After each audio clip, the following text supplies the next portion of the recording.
Mon fils a crié « À partir d'aujourd'hui, tu me donnes toute ta retraite ». Je suis restée silencieuse. J'ai souri. Et 1 heure plus tard, une limousine s'est arrêtée devant la porte.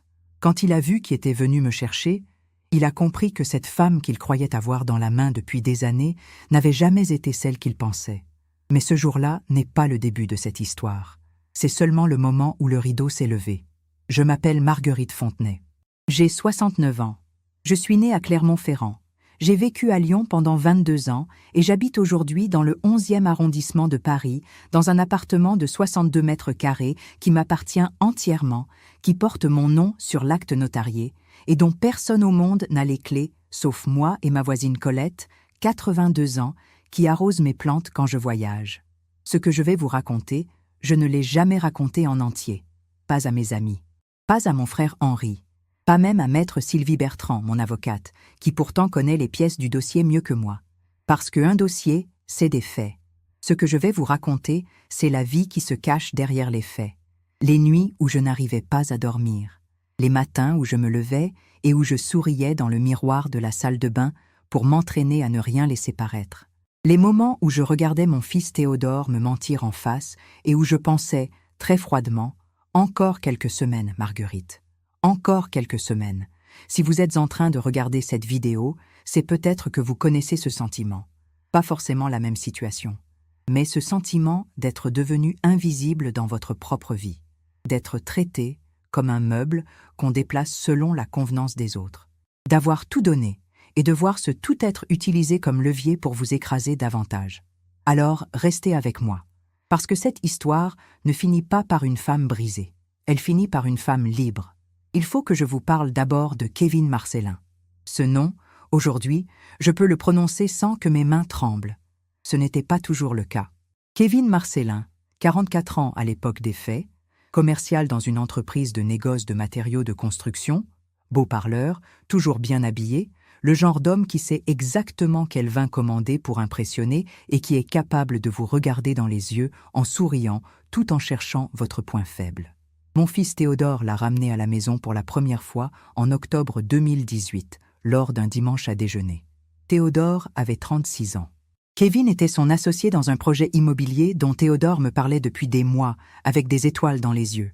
Ce jour-là, j'avais préparé un gratin dauphinois, une salade de mâche avec des noix du Dauphiné et un clafoutis aux cerises que Théodore réclamait depuis ses 11 ans. L'appartement sentait bon. La lumière d'octobre entrait par les fenêtres et posait des rectangles dorés sur le parquet. J'avais sorti les verres à pied que j'achète d'habitude pour les grandes occasions. J'avais mis du Croze Hermitage que j'avais choisi avec soin chez le caviste du boulevard Voltaire.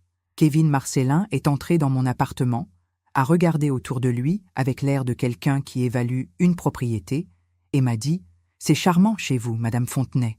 Petit, mais charmant. » Il avait souri en disant cela. Le genre de sourire qui n'atteint pas les yeux. J'avais hoché la tête et j'avais servi l'apéritif sans rien dire. Mais à l'intérieur, quelque chose s'était contracté. Quelque chose de très ancien, de très précis, que les femmes de ma génération ont appris à reconnaître. Cet homme vous a déjà classé. Vous êtes dans sa case. Et la case n'est pas haute. Ce n'était qu'une première impression, me suis-je dit. Les premières impressions se trompent. Les miennes, rarement. Pour comprendre ce qui s'est passé ensuite, il faut que vous sachiez qui je suis. Pas Marguerite l'objet de cette histoire. Marguerite la femme. Parce que Kevin Marcellin, comme tous ceux de son espèce, avait besoin de me réduire à une version simple de moi-même pour que son plan fonctionne. Et son plan nécessitait une vieille femme seule, légèrement perdue, émotionnellement dépendante de son fils, sans ressources propres, sans réseau, sans fierté à défendre. Il s'est trompé sur toute la ligne. J'ai travaillé 42 ans. 42 ans dans le même établissement scolaire, l'école primaire Jean Moulin, dans le 7e arrondissement de Lyon, d'abord comme institutrice, ensuite comme directrice adjointe.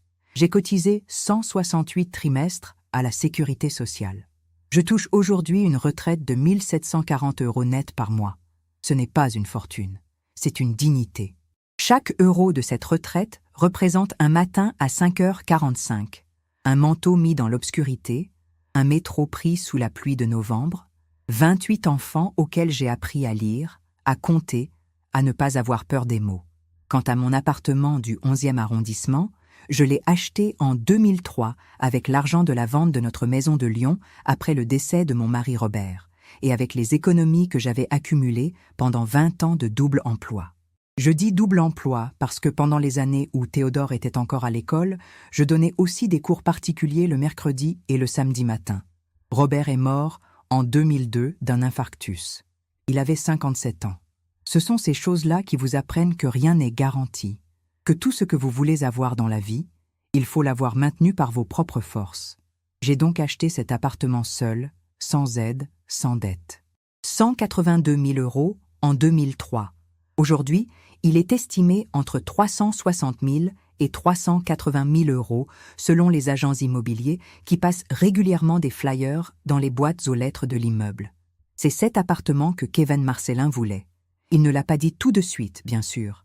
Les gens de son espèce ne disent jamais ce qu'ils veulent tout de suite. Ils avancent lentement, patiemment, comme quelqu'un qui sait que le temps joue pour lui à condition qu'il ne se précipite pas. Pendant les 6 premiers mois, Kevin a été charmant, prévenant. Il aidait à débarrasser la table, il posait des questions sur mes années d'enseignement avec une curiosité qui semblait sincère, il amenait parfois une bonne bouteille de Bordeaux ou un camembert de Normandie bien fait, et il écoutait attentivement quand mon frère Henri parlait de politique. C'est pendant cette période que Théodore a commencé à changer. Mon fils, mon enfant, celui pour qui j'ai travaillé sans compter, celui que j'ai élevé seul après Robert, celui à qui j'ai appris à lire avant qu'il entre à l'école, dont j'ai financé les études de gestion à l'université Lyon 3, dont j'ai payé les 3 premiers mois de loyer quand il s'est installé à Paris. Théodore, dont j'ai conservé les dessins d'enfants dans un carton que j'ai déménagé à chaque fois depuis 20 ans. Ce Théodore-là a commencé à disparaître peu à peu pour être remplacé par quelqu'un que je reconnaissais moins. Un homme qui répondait par monosyllabe quand je l'appelais, qui annulait les repas du dimanche avec des excuses de plus en plus vagues, qui, quand il venait, regardait Kevin avant de me répondre comme s'il cherchait une autorisation, qui commençait ses phrases par Kevin dit que ou Kevin pense que. Au bout d'un an, Kevin ne me vouvoyait plus. Il me tutoyait avec une familiarité qui n'avait pas été accordée. En France, cela peut sembler un détail. Ce n'en est pas un. Le passage du vouvoiement au tutoiement dans notre culture signifie quelque chose. Quand il vous est imposé sans invitation, il signifie exactement ceci. Je t'ai classé dans une catégorie où tu n'as plus droit au respect formel. Tu es en dessous de moi maintenant. J'ai laissé passer. J'observais. Pour comprendre Kevin Marcellin, il faut remonter à là où il a été formé. Pas pour l'excuser. Jamais pour l'excuser. Mais pour comprendre le mécanisme avec la précision d'une horlogère qui ouvre une montre pour voir d'où vient le bruit suspect. Kevin est né à Périgueux, en Dordogne, fils unique d'un père ouvrier et d'une mère qui travaillait à la caisse du Leclerc local. Une famille modeste, ordinaire, sans honte particulière, sauf que dans la tête de la mère de Kevin, la honte était partout. Les voisins qui ont plus, les cousins qui ont réussi, les collègues dont les enfants font de grandes écoles. Kevin a grandi dans une maison où les apparences étaient le seul thermomètre de la valeur humaine, et où il avait appris très tôt que montrer sa vraie situation était une faiblesse impardonnable. Il a passé son bac avec mention et parti à Bordeaux pour des études de commerce. Et là, pour la première fois, il a rencontré des enfants de familles aisées, des fils de notaires et de médecins, des filles qui partaient à ski à Noël et dans les îles en août. Et Kevin a fait quelque chose que certains font et dont peu parlent. Il a décidé de les copier jusqu'à les surpasser. Pas en travaillant plus, en apprenant à imiter. Il a appris les codes, le vin, la façon de parler des voyages, les références culturelles qu'il faut glisser pour paraître cultivé sans l'être profondément. Le problème avec les imitations, c'est qu'elles sont fragiles. Un seul détail faux et le vernis craquelle. Et Kevin le savait, même s'il ne se l'avouait pas. C'est pourquoi il avait besoin de s'entourer de gens qui ne verraient pas les craquelures. Des gens plus simples, ou des gens si pris dans l'affection qu'ils refusaient de voir ce qui était devant eux. Mon fils Théodore était le candidat idéal. Une amie que j'avais à Bordeaux, Françoise, qui avait connu Kevin à l'université, m'a dit quelque chose, plusieurs années plus tard, que je n'ai pas pu oublier. Elle m'a dit « Avant toi, Marguerite, il y a eu la mère de son ex-compagne, Nathalie. Même scénario. Il s'est installé dans la famille, a mis la fille contre sa mère, a essayé de faire main basse sur l'appartement de la mère, un 4 pièces à Mérignac. Nathalie a eu la chance d'avoir un père encore vivant, qui a vu clair et qui a mis fin à la relation avant que les dégâts soient irréparables. Kevin était en récidive, et il avait affiné sa méthode. La première grande manœuvre concrète a eu lieu en mars 2020. Théodore est venu me voir un dimanche soir, sans prévenir, un soir de pluie froide, et il m'a dit qu'il avait un projet formidable. Kevin et lui voulaient créer une SCI familiale pour gérer mon appartement et peut-être en acquérir un autre en commun, en investissement locatif.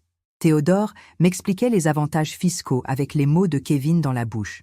J'ai reconnu la syntaxe, les expressions, l'argumentaire trop lisse pour venir de mon fils qui n'a jamais eu de passion particulière pour la fiscalité. J'ai dit que je réfléchirais. Cette nuit-là, j'ai appelé Henri. Mon frère est ingénieur de formation. Il a travaillé 30 ans à EDF et il n'a jamais fait confiance aux beaux parleurs. Je lui ai expliqué. Il y a eu un silence, puis il m'a dit « Marguerite, une SCI, ça peut être légitime, mais là, entre toi, ton fils et un inconnu dont tu me parles depuis 1 an avec des inquiétudes croissantes, ne signe absolument rien avant d'avoir vu un notaire indépendant. Ton notaire à toi, pas le leur. » C'est la première décision intelligente que j'ai prise dans cette histoire. J'ai dit à Théodore que j'étudiais la question et que j'aurais besoin de voir les statuts avec mon propre notaire avant toute signature. Kevin a appelé le lendemain matin, pour la première fois sans que je l'y invite. Sa voix était agréable, posée, mais j'entendais quelque chose en dessous, une tension. Il m'a dit que c'était tout à fait normal de vouloir avoir un avis juridique, que lui-même trouvait ça prudent. 3 jours plus tard, Théodore m'a appelé pour me dire que Kevin était un peu blessé de voir que je ne lui faisais pas confiance. J'ai noté cette date dans un carnet. Carnet vert, à spirale, acheté le lendemain au bureau de tabac du coin. Ce carnet est devenu, au fil des mois, la pièce maîtresse du dossier que j'ai constitué. La SCI n'a pas eu lieu, mais la pression, elle, a commencé. Si vous écoutez cette histoire et que quelque chose en vous se contracte parce que vous reconnaissez ce que je décris, ne quittez pas. La suite est importante. Ce que j'ai découvert, ce que j'ai fait, comment le système peut être utilisé pour protéger ceux qui ont le courage de s'en saisir, tout ça arrive. Abonnez-vous si vous ne voulez rien manquer. Et si cette histoire parle à quelqu'un de votre entourage, partagez-la. Parce qu'il n'y a pas de honte à avoir été manipulé. La honte appartient à ceux qui manipulent. Les semaines qui ont suivi le refus de la SCI ont marqué un tournant dans le comportement de Kevin et de Théodore. Ce n'était plus la chaleur affectée des débuts.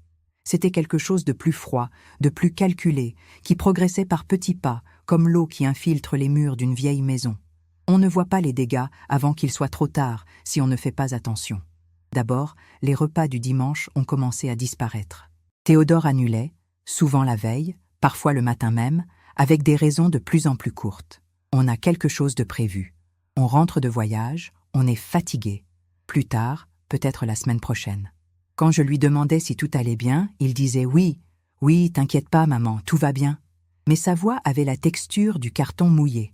Ensuite, les appels téléphoniques ont changé de nature. Avant, quand Théodore m'appelait, c'était pour parler. Maintenant, il appelait pour demander « Maman, est-ce que tu aurais 500 € à me prêter ce mois-ci? On a un décalage de trésorerie. » Maman, est-ce que tu pourrais avancer le loyer pour le bureau de Kevin? On rembourse dès que la vente est conclue. Maman, est-ce que tu as pensé à refaire ton testament? Parce que les droits de succession, c'est vraiment un problème pour les enfants. Et Maître Girard dit que... Maître Girard. Je n'avais jamais entendu parler de ce notaire. Ce n'était pas le mien. C'était le notaire de Kevin. J'ai noté tout ça dans mon carnet vert. Les dates, les montants, les demandes, les pressions douces, les pressions moins douces. Le jour où Théodore m'a dit, avec une gêne visible, que Kevin avait l'impression que je n'aimais pas vivre seul et que peut-être il serait bien que je cède l'usufruit de l'appartement maintenant, de mon vivant, pour éviter les complications futures. Le mot « usufruit » dans la bouche de Théodore sonnait faux, comme une fausse pièce sur un comptoir de marbre. J'ai souri.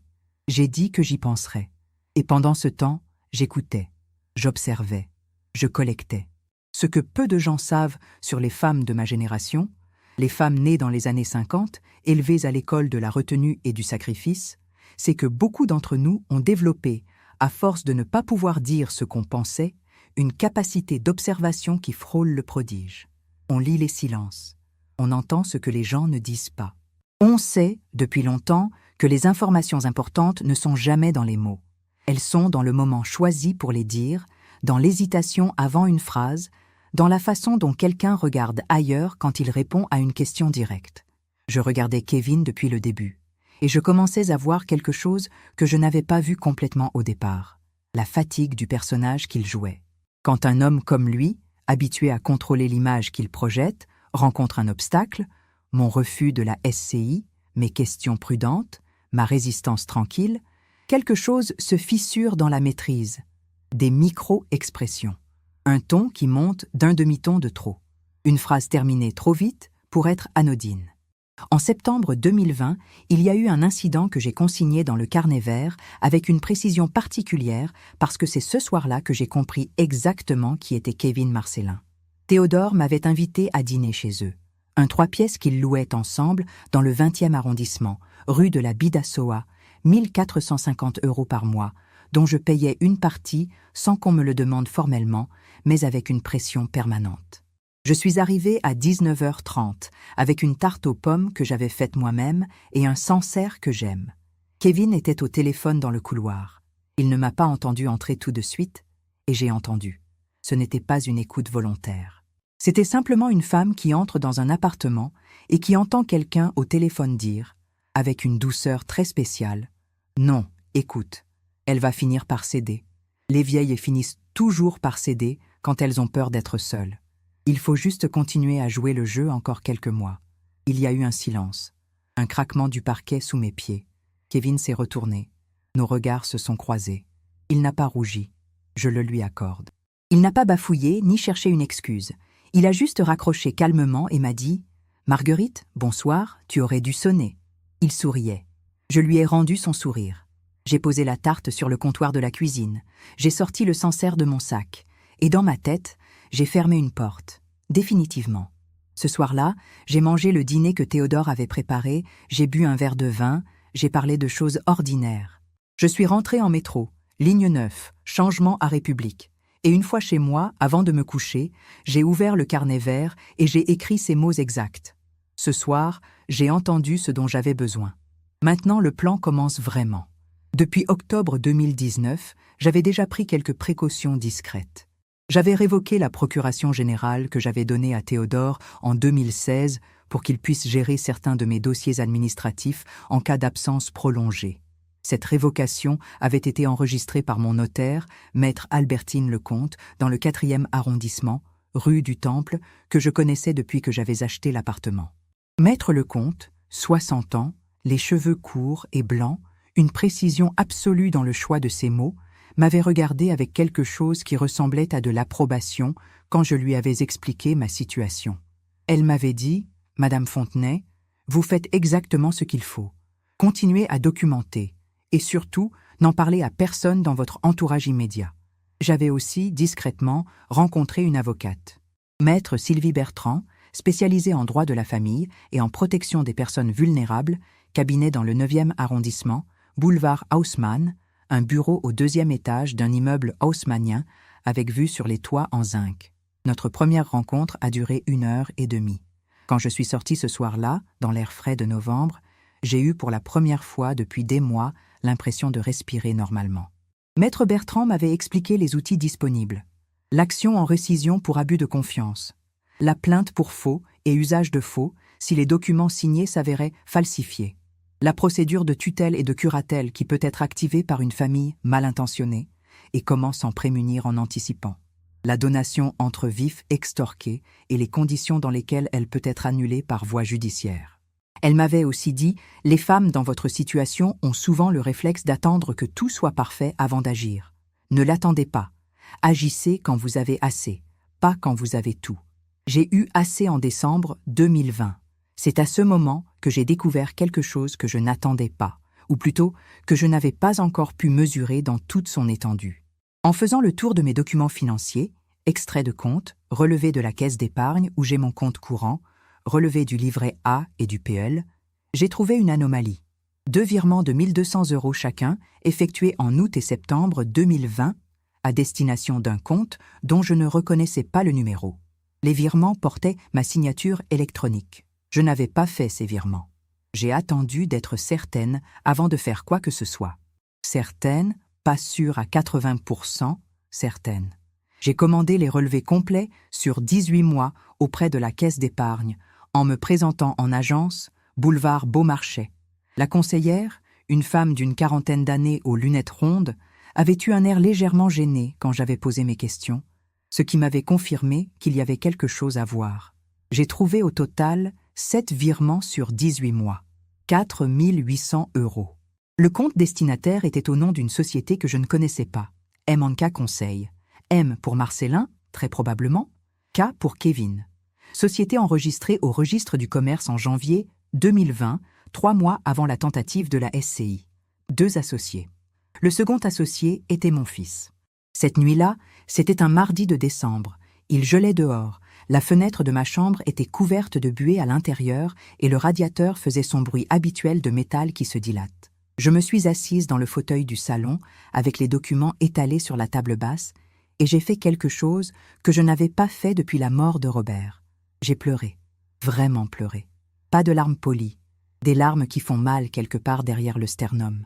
Parce que même quand on sait, même quand on a fait du recul sa forteresse, il y a un moment où la réalité de la trahison traverse tous vos remparts et vous touche là où vous êtes encore vulnérable. J'ai pleuré. Et puis j'ai fini. Je me suis levée. J'ai rangé les documents dans la pochette plastifiée que j'avais déjà préparée à cet effet. J'ai mis la bouilloire sur le feu. J'ai fait un thé. J'ai appelé Henri à Lyon, même s'il était presque minuit. Il a décroché à la 3e sonnerie. Je lui ai dit tout ce que je venais de trouver, calmement, mot par mot. Il y a eu un long silence, puis il a dit « Je prends le TGV demain matin ». Et j'ai dit « Non, Henri, pas encore. Laisse-moi encore quelques semaines. J'ai besoin de plus ». J'ai raccroché et j'ai regardé le mur un moment dans le silence de l'appartement. Puis, j'ai pensé à Maître Bertrand, et j'ai pensé à Maître Lecomte, et j'ai pensé aux 168 trimestres cotisés et aux 42 ans à 5h45 du matin, et aux 28 enfants de chaque classe, et aux tasses de café allongées, avalées debout dans la salle des maîtres avant la première sonnerie. Et j'ai pensé à cette femme, moi, et à ce qu'elle avait construit, et à ce que personne, absolument personne, n'avait le droit de lui prendre. Ce n'est pas de la rage que j'ai ressentie cette nuit-là. C'est quelque chose de plus dangereux pour ceux qui me faisaient face. C'est de la clarté. Le plan avait commencé.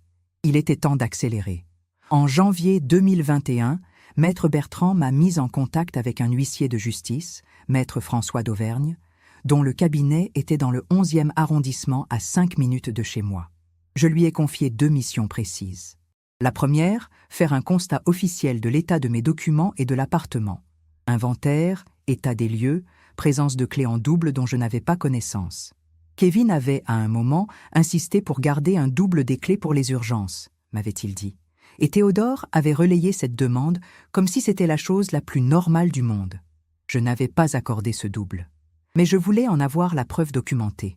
La seconde mission du huissier était de faire constater par acte officiel les virements sur mes comptes, en les reliant aux coordonnées bancaires de la société M&K Conseil. Maître d'Auvergne, un homme d'une 60aine d'années, méticuleux, au regard habitué à ne rien laisser passer, a regardé mes relevés et m'a dit simplement « Cela ressemble à un abus de confiance caractérisé, Madame Fontenay. Je vous conseille de déposer plainte dès que vous estimez avoir assez d'éléments. » J'ai dit « J'aurai assez d'éléments dans 1 mois. » Ce mois-là, j'ai également contacté Françoise, mon amie de Bordeaux.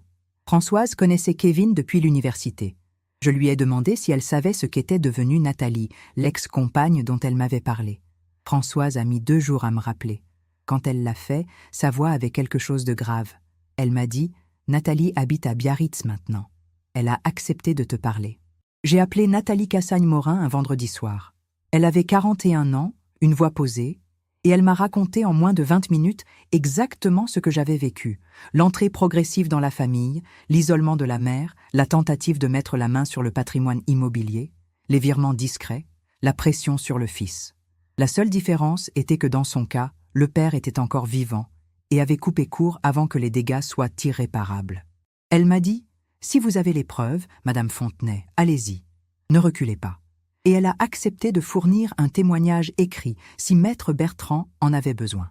J'ai raccroché et j'ai ajouté une page à la pochette plastifiée. C'est à ce moment précis que j'ai su que je n'attendrais plus longtemps. Il manquait encore une chose. Je voulais savoir exactement ce qu'il y avait dans les statuts de la SCI que Kevin avait proposé en mars 2020 et que je n'avais jamais signé. Maître Lecomte a effectué des recherches via les registres de la publicité foncière et du registre du commerce. Ce qu'elle a trouvé a dépassé mes attentes les plus cyniques. La SCI avait été constituée quand même, entre Kevin et Théodore, sans moi. Elle s'appelait SCI Fontenay Avenir. Ce nom, mon nom de famille, accolé à ce mot, avenir, comme une prise de possession symbolique de ce que j'avais construit. Dans les statuts de cette SCI, il était prévu que tout apport immobilier ultérieur d'un associé ou d'un membre de sa famille serait automatiquement incorporé au patrimoine social. L'article 17 des statuts prévoyait également que le gérant, Kevin Marcellin, avait les pleins pouvoirs de gestion sans consultation des autres associés pour toute transaction inférieure à 150 000 €. Ils attendaient que je signe un acte de donation entre vifs pour intégrer mon appartement dans la SCI. Après quoi, Kevin aurait eu la gestion totale et autonome d'un bien que j'avais mis 30 ans à payer. Et je n'aurais plus eu aucun recours normal sans une procédure judiciaire longue et épuisante, ce qu'il comptait sur le fait que je n'aurais ni l'énergie ni les ressources pour mener. Il me connaissait mal. Maître Bertrand et moi avons travaillé pendant 3 semaines à constituer le dossier complet. Chaque document numéroté, chaque fait daté, chaque virement pointé avec le nom du compte destinataire et le numéro sirène de la société MNK Conseil. Les relevés de compte originaux obtenus auprès de la caisse d'épargne. Le constat du huissier. La copie des statuts de la SCI Fontenay Avenir obtenue au registre du commerce. Le témoignage écrit de Nathalie Cassagne-Morin, daté et signé. Et plusieurs échanges de messages entre Théodore et moi où il mentionnait des demandes de virement pour le bureau, pour la trésorerie, pour les urgences, avec les dates correspondant exactement au virement que je n'avais pas autorisé. Le dossier était prêt. Il nous manquait le moment. Et le moment est venu tout seul. C'était un samedi de février 2021. Il était 16h40. Je m'apprêtais à aller chercher ma baguette chez Franck, mon boulanger du boulevard Voltaire, quand le téléphone a sonné. C'était Théodore. Sa voix était différente.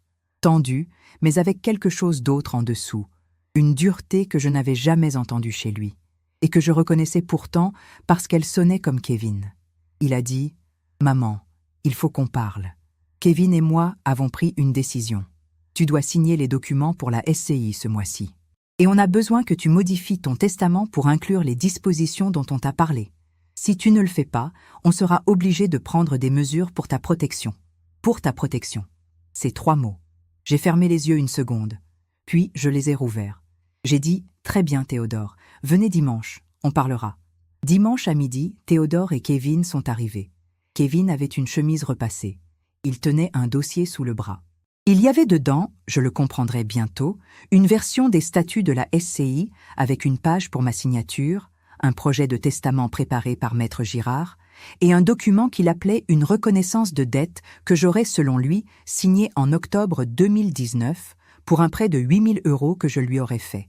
Prêt dont je n'avais évidemment aucun souvenir parce qu'il n'avait jamais existé. Il a posé le dossier sur la table de la salle à manger. Il a dit « Marguerite, les choses sont simples. Tu as de bons actifs, mais tu n'as plus la capacité de les gérer seule. Théodore et moi sommes là pour t'aider. Tout ce qu'on te demande, c'est de nous faire confiance. » Je l'ai regardé. J'ai regardé mon fils qui regardait la table et j'ai dit très calmement « Moi aussi, j'ai un dossier. » J'ai ouvert le tiroir du buffet derrière moi, le même buffet que Robert et moi avions acheté à la brocante de Vèze en 1989, que j'avais transporté à Paris en 2003 et qui était donc dans cet appartement depuis 22 ans. Et j'ai posé sur la table la pochette plastifiée. Kevin a regardé la pochette. Quelque chose a changé dans ses yeux. Pas encore de la peur, mais quelque chose de proche. J'ai dit « Ce dossier contient les relevés de compte qui documentent 7 virements non autorisés à destination de votre société MNK Conseil, pour un total de 4 800 €. Il contient le constat de Maître d'Auvergne, huissier de justice, daté du 22 janvier 2021. Il contient les statuts de votre SCI Fontenay Avenir, que vous avez créé sans moi en utilisant mon nom de famille, sans mon autorisation. Et il contient le témoignage de Nathalie Cassagne-Morin, qui décrit un mode opératoire identique au vôtre sur une période de 3 ans à Bordeaux entre 2012 et 2015. Théodore a levé les yeux. Son visage était blanc. J'ai continué. Maître Sylvie Bertrand, avocate au barreau de Paris, a reçu copie de l'intégralité de ce dossier. Demain matin à 9 heures, si je ne l'appelle pas pour lui confirmer que je ne souhaite pas déposer plainte, elle déposera en mon nom une plainte pour abus de confiance et faux et usage de faux auprès du procureur de la République. Maître Lecomte, mon notaire, a également été informé et a déjà préparé les documents nécessaires pour bloquer toute tentative de modification sur mon patrimoine immobilier. La pièce était silencieuse. J'entendais le bruit de la rue en bas, un klaxon, la voix d'un enfant, le roulement d'un vélo sur le pavé. Kevin a dit « Tu fais une erreur ». J'ai dit « Non ». Il a dit « Théodore, dis quelque chose à ta mère ». Théodore a regardé Kevin. Puis, il m'a regardé. Et pour la première fois en 3 ans, j'ai vu dans ses yeux quelque chose que je reconnaissais. La confusion d'un homme qui commence à voir ce qu'il a choisi de ne pas voir. Mais cette reconnaissance était trop tardive, et elle ne changeait rien à ce qui devait venir. J'ai dit « Théodore, j'espère que tu comprends ce que tu as fait. Pas ce qu'il t'a fait faire, ce que tu as fait. Il y a une différence. Ta signature est sur les statuts de cette SCI. Ton nom est dans le registre de MNK Conseil. Tu as des comptes à rendre, pas à moi, à la justice. » Kevin a pris son dossier sous son bras, s'est levé, m'a regardé une dernière fois avec un sourire qui voulait encore être charmant et qui ne l'était plus, et il a dit « On verra bien ». J'ai dit « Oui, on verra ». Il est sorti. Théodore est resté encore 2 minutes, debout dans l'entrée, à chercher quelque chose à dire. Puis il est parti aussi. J'ai fermé la porte, j'ai mis la bouilloire sur le feu, et j'ai pris mon téléphone pour appeler Henri. Ce n'était pas encore la fin. Mais c'était le commencement de la fin. Dans les jours qui ont suivi, Kevin a tenté ce que font toujours les gens pris en défaut, réécrire l'histoire. Il a appelé des membres de ma famille éloignés, une cousine du côté de Robert, une belle-sœur que je voyais rarement, pour leur raconter que j'avais perdu la tête, que j'étais paranoïaque, que Théodore était désespéré par mon comportement. Il a laissé un message sur mon téléphone, une voix douce et préoccupée, disant qu'il espérait que je comprendrais un jour qu'ils avaient agi pour mon bien. Je n'ai pas rappelé. La plainte a été déposée le lendemain matin par Maître Bertrand, comme prévu. Abus de confiance, article 313 et suivant du Code pénal. Faux et usage de faux pour la reconnaissance de dettes fabriquées. Usage frauduleux de mon nom dans la dénomination de la SCI Fontenay Avenir, ce qui constituait une atteinte supplémentaire que Maître Bertrand a jugé utile de mentionner. 3 semaines après le dépôt de plainte, la Direction générale des finances publiques a été informée, par le procureur, dans le cadre de l'instruction, de l'existence de la société MNK Conseil et de ses flux financiers. Ce que l'enquête a révélé dépassait les 4 800 € qui m'avaient été prélevés. Kevin avait utilisé la structure pour percevoir des prestations fictives auprès de plusieurs clients, dont certains étaient, comme moi, des personnes âgées. Le chiffre total des détournements identifiés par les enquêteurs s'est élevé à 62 000 € sur 3 ans, répartis entre 6 personnes différentes. J'avais collecté ma propre preuve, mais j'avais aussi, sans le savoir, ouvert une enquête qui allait révéler quelque chose de plus grand. Du côté de Théodore, les semaines qui ont suivi le dimanche de confrontation ont été ce qu'on pourrait appeler l'effondrement du château de cartes. Ce que mon fils n'avait pas compris, ou refusé de comprendre, c'est que sa signature sur les documents de la SCI Fontenay Avenir et sur les statuts de MNK Conseil faisait de lui un associé de droit, solidairement responsable des actes de gestion. Maître Bertrand l'a expliqué clairement dans une lettre envoyée en recommandé avec accusé de réception à l'adresse de Théodore. Lettre que j'ai également reçue, copie. Théodore a essayé d'appeler. Plusieurs fois. Je ne répondais pas. Il a envoyé des messages courts d'abord. « Maman, rappelle-moi », puis plus long. « Maman, je sais que j'ai fait des erreurs, je veux t'expliquer ». Puis désespéré. « Maman, je n'avais pas réalisé la portée de ce que je signais, je t'en supplie ». Je ne répondais pas. Ce n'était pas de la cruauté, c'était de la cohérence. Mon fils avait des aveux à faire, mais pas à moi. Il les avait à faire à lui-même, et si nécessaire, à la justice. Je n'avais pas vocation à être le confessionnal de quelqu'un qui m'avait utilisé comme ressource. Des amis communs, des gens qui connaissaient Théodore depuis ses années d'école, qui me connaissaient également, ont pris leur distance quand la situation est devenue publique. Non pas que j'ai raconté, Mais dans une ville comme Paris, dans un arrondissement où les gens se croisent au marché et dans la boulangerie, les histoires se savent. La voisine du troisième, Madame Épinay, qui m'avait vu sortir les documents du buffet par la porte entr'ouverte de la salle à manger le jour où elle passait dans le couloir pour déposer mon courrier, avait fait le lien. Et les murs des immeubles haussmanniens transmettent plus qu'on ne le croit. Kevin, pendant ce temps, avait commencé à se retourner contre Théodore. C'est la mécanique habituelle des hommes de son espèce quand le terrain s'effondre. Chercher quelqu'un à blâmer, de préférence quelqu'un qui est déjà fragilisé. Théodore m'a raconté tout cela bien plus tard, dans une lettre qu'il m'a envoyée et que j'ai lue une fois, posée sur la table, et que j'ai ensuite rangée sans répondre. Il disait que Kevin avait dit des choses horribles, que l'homme charmant et prévenant était devenu quelqu'un qu'il ne reconnaissait plus, que pour la première fois, il avait compris ce que j'avais ressenti pendant 3 ans. Je lui en suis presque reconnaissante. Pas pour m'avoir protégée, il ne l'avait pas fait, mais pour avoir finalement vu la réalité.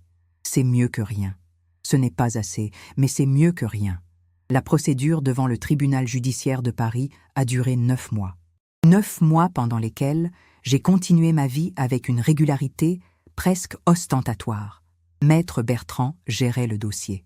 Je lui faisais confiance. Je n'avais pas besoin de me plonger dans chaque détail. J'avais fait ma partie, j'avais fourni les preuves, j'avais répondu aux questions du juge d'instruction avec la précision d'une femme qui a tenu un carnet vert pendant 18 mois. Le reste appartenait à la mécanique de la justice. Il y a eu une audience au tribunal judiciaire de Paris, boulevard du Palais. Je me souviens de ce matin, un mardi de novembre, froid et gris, l'odeur de la Seine dans l'air mouillé, les pigeons sur le parapet, le bruit des talons sur les dalles du couloir. Maître Bertrand était à ma gauche, Maître d'Auvergne m'avait accompagné. Nathalie Cassagne-Morin était venue de Biarritz. Elle était assise derrière moi, en soutien. Son témoignage avait été versé au dossier, mais sa présence physique avait un poids supplémentaire. Kevin Marcellin est arrivé avec son propre avocat. Il avait l'air de quelqu'un qui croit encore possible de retourner la situation. Il m'a regardé une fois en entrant dans la salle d'audience. J'ai soutenu son regard sans bouger, sans sourire, sans rien. J'ai pensé à cette phrase qu'il avait dite au téléphone 2 ans plus tôt.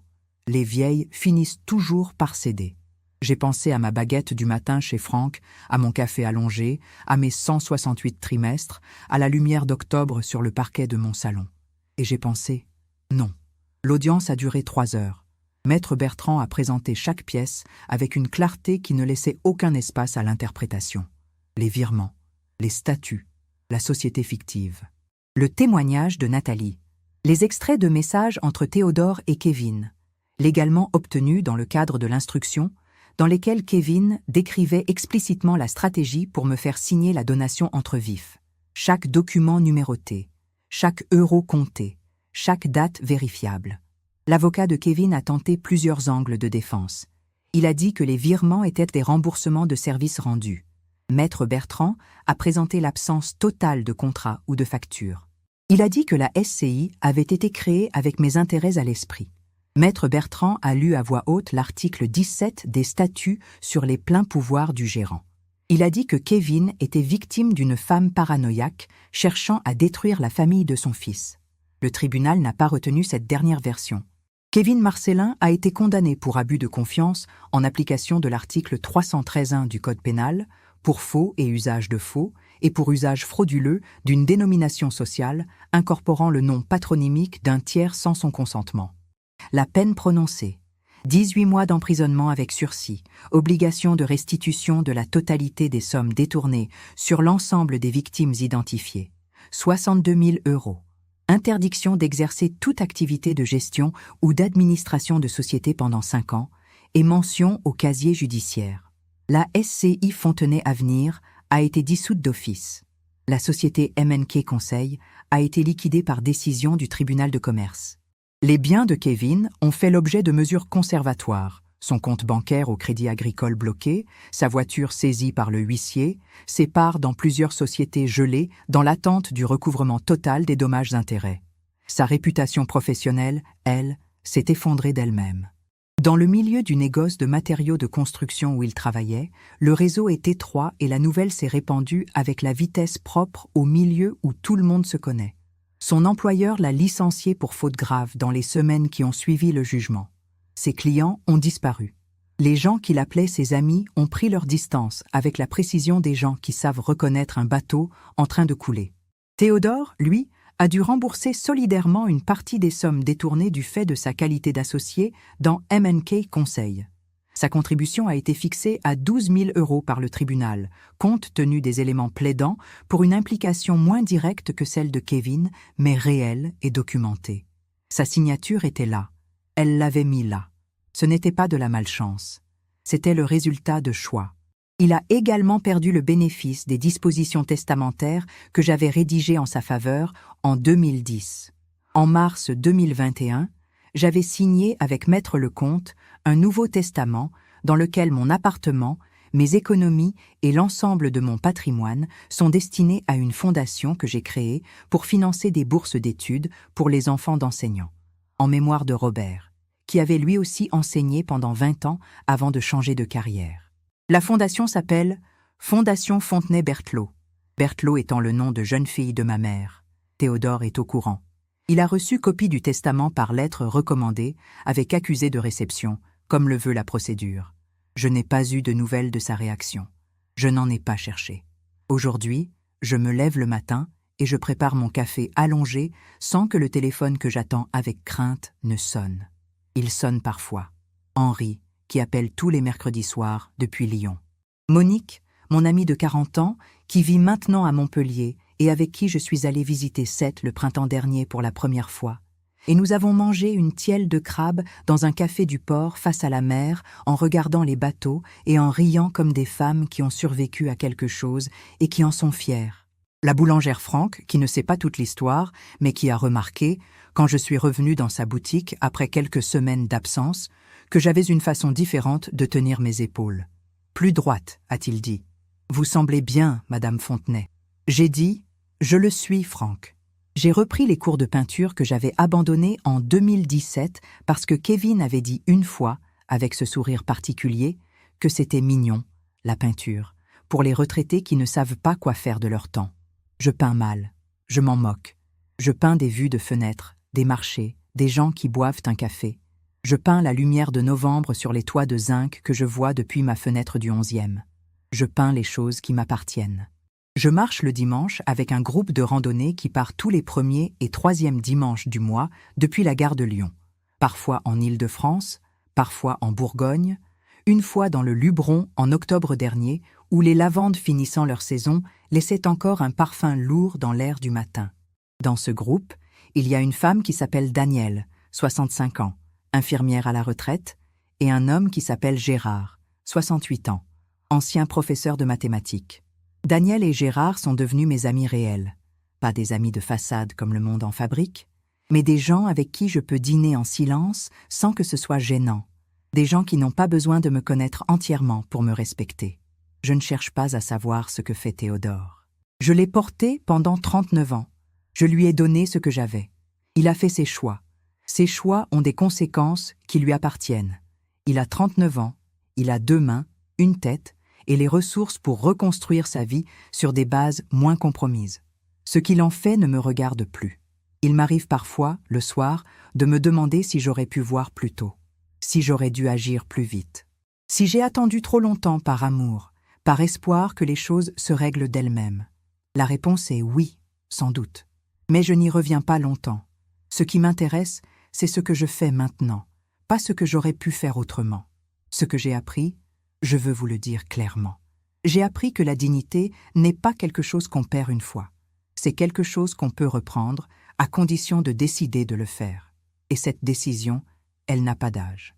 Elle n'attend pas que vous ayez 30 ans. Elle n'attend pas que vous soyez forte. Elle attend simplement que vous soyez prête. J'ai appris que comprendre quelqu'un ne signifie pas le pardonner. Je comprends Kevin Marcellin. Je comprends la honte de classe qu'il a forgée, le ressentiment qui l'a orienté, la mécanique précise de son fonctionnement. Je le comprends comme on comprend une maladie, avec lucidité, sans compassion particulière, parce que comprendre une maladie ne vous oblige pas à la laisser vous tuer. J'ai appris que les outils existent. Le droit français est une forêt complexe, mais quand vous avez un bon guide, elle est traversable. Maître Bertrand et Maître Lecomte ont fait partie de ma vie pendant 3 ans, avec une efficacité et une intégrité que je ne mesurerai jamais complètement. Cherchez ces gens-là. Ils existent. Ils sont formés pour vous aider. Allez les voir avant que vous pensiez que c'est nécessaire, pas après. J'ai appris, surtout, que le sang ne donne pas d'immunité. Être la mère de quelqu'un ne vous condamne pas à accepter tout ce que cet enfant décide de vous faire. L'amour maternel n'est pas un blanc-seing, il n'est pas une dette infinie. C'est quelque chose qui peut se terminer, pas se mourir, mais se terminer en tant que relation active, quand l'autre côté a choisi de ne pas en faire quelque chose de réciproque. Je n'attends pas Théodore. Je ne lui ai pas pardonné, au sens d'une absolution prononcée. Je ne lui en veux plus avec la même brûlure qu'au début. Cette brûlure-là s'est transformée en quelque chose de plus calme, de plus définitif. Il est quelqu'un que j'ai connu, quelqu'un pour qui j'ai tout fait, quelqu'un qui a fait un choix. Et ce choix a une conséquence. Il n'est plus dans ma vie. Ce n'est pas de la haine, c'est de la frontière. Dans la boulangerie de Franck, il y a une pancarte manuscrite au-dessus du four. Le pain qui ne lève pas n'est pas du pain raté, c'est de la pâte qui avait besoin d'un four plus chaud. J'ai regardé cette pancarte un matin de mars, après l'avoir vue des centaines de fois sans vraiment la voir, et j'ai pensé que peut-être c'est ça, toute cette histoire. Pas un échec. Une transformation qui avait besoin de la bonne chaleur pour se produire. La chaleur avait été terrible, oui, mais je suis debout. J'ai 69 ans. Mon appartement sent le café le matin et la peinture à l'eau l'après-midi. Mon livret A est à sa place. Ma retraite arrive tous les mois sur le compte dont j'ai seul les codes d'accès. Ma copropriété, dont je suis membre actif de l'Assemblée générale depuis 2 ans, est en bon état. La cave que j'ai libérée de vieux cartons que je n'ouvrais plus depuis 10 ans est maintenant rangée, propre, avec des étiquettes lisibles sur chaque boîte. C'est un détail. Mais tous les détails ont leur importance. La semaine prochaine, Monique monte de Montpellier pour 3 jours. On ira au marché de la Bastille samedi matin, le meilleur de l'arrondissement, avec des fromages de Normandie, des légumes de saison, un vendeur de miel de Provence qui me connaît par mon prénom depuis des années. On déjeunera chez moi, une blanquette de veau que je ferai à partir du midi, avec ce fumet qui prend 2 heures pour se développer et qui finit par remplir tout l'appartement et même le palier. On parlera. On rira probablement de choses qui ne méritent pas qu'on en rie, mais c'est aussi ça la liberté. Rire quand on veut, de ce qu'on veut, sans avoir à expliquer pourquoi. Si cette histoire vous a touché quelque chose, si vous vous êtes reconnu dans certains moments, si quelqu'un dans votre vie vous fait sentir que vous avez tort d'exister dans les termes qui sont les vôtres, sachez ceci. Vous avez des droits. En France, ces droits sont écrits, articulés, défendables. Trouvez un avocat. Trouvez un notaire. Trouvez un huissier si nécessaire. Tenez un carnet. Documentez. Et ne croyez jamais que parce que quelqu'un vous aime, ou prétend vous aimer, vous n'avez pas le droit de vous défendre. Parce que vous l'avez. Absolument. Laissez-moi un commentaire en bas. Dites-moi d'où vous regardez, que ce soit Paris, Lyon, Marseille, Montréal, Bruxelles, Dakar ou n'importe où dans ce monde francophone qui est le nôtre. Et si quelqu'un dans votre entourage traverse quelque chose qui ressemble à ce que j'ai décrit, quelqu'un qu'on essaie de dépouiller de ce qu'il a construit, quelqu'un qu'on fait douter de sa propre lucidité, envoyez-lui cette vidéo. Pas pour lui faire peur, pour lui dire « tu n'es pas seul ». Et on peut s'en sortir. Likez, abonnez-vous et activez la cloche. Parce que les histoires que je vais continuer à raconter ici ont toutes la même colonne vertébrale. La justice est possible, la dignité se défend, et il n'est jamais trop tard pour reprendre ce qui vous appartient. Et si quelqu'un vous dit un jour que les vieilles finissent toujours par céder, souvenez-vous de moi. Parce que moi, j'ai souri, j'ai fait mes valises. Et 1 heure plus tard, une limousine envoyée par Henri, mon frère, qui avait tout préparé depuis Lyon, qui avait réservé à mon nom un bel appartement pour la semaine, pendant que le dossier se mettait en place, s'est arrêté devant la porte. Et quand Kevin, depuis la fenêtre du 3e, a vu qui était venu me chercher, il a vu quelque chose qu'il n'avait pas prévu dans tous ses calculs. Il a vu une femme libre.